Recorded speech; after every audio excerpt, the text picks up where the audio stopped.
This channel does not promote any violence, harmful, or illegal activities. All content provided by this channel is meant for an educational and information purpose only. হাওড়ার ভাগাড়ে ধসের জেরে pipeline ফেটে বিপত্তি। জল সংকটে হাওড়ার বেলগাছিয়ার সাধারণ মানুষ। কর্পোরেশনের প্ল্যানিং এর অভাবের জন্য দুর্ঘটনা ঘটেছে দাবি কলকাতা হাইকোর্টের আইনজীবীদের।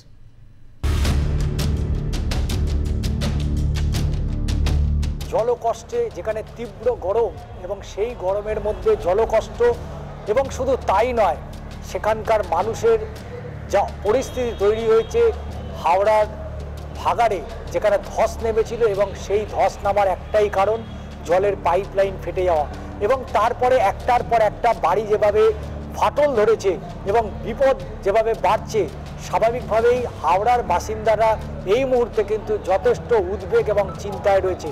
এই মুহূর্তে আমার সাথে রয়েছেন কলকাতা হাইকোর্টের বিশিষ্ট আইনজীবী সুমিত্রা নিয়োগী ভট্টাচার্য, তার সাথে কথা বলবো। দিদি, এই যে হাওড়ায় যেভাবে গত কয়েকদিন ধরে যে ছবিটা আপনারা দেখছেন, কি বলবেন এটা সম্পর্কে?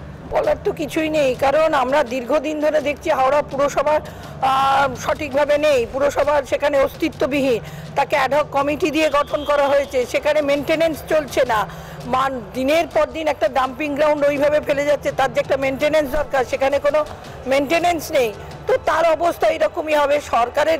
সরকারের যে মন্ত্রী পদে যারা রয়েছে তাদেরও তো নিজেদের মেনটেনেন্স নেই, আর তার সরকার দ্বারা পরিচালিত পুরসভাগুলোরও তাই জন্য কোনো মেনটেনেন্স নেই।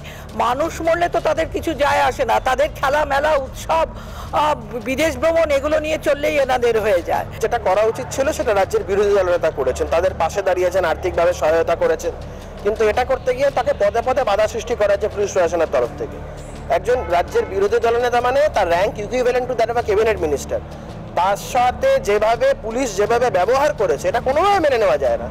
আর সেখানকার মানুষজনের এই দুর্ভোগের অন্যতম কারণ হচ্ছে সেখানে হিন্দু প্রধান জায়গা বলে, তাই আজকে হিন্দু প্রধান জায়গা বলে ওই এলাকার মানুষজনকে এই দুর্ভোগের সম্মুখীন হতে হচ্ছে।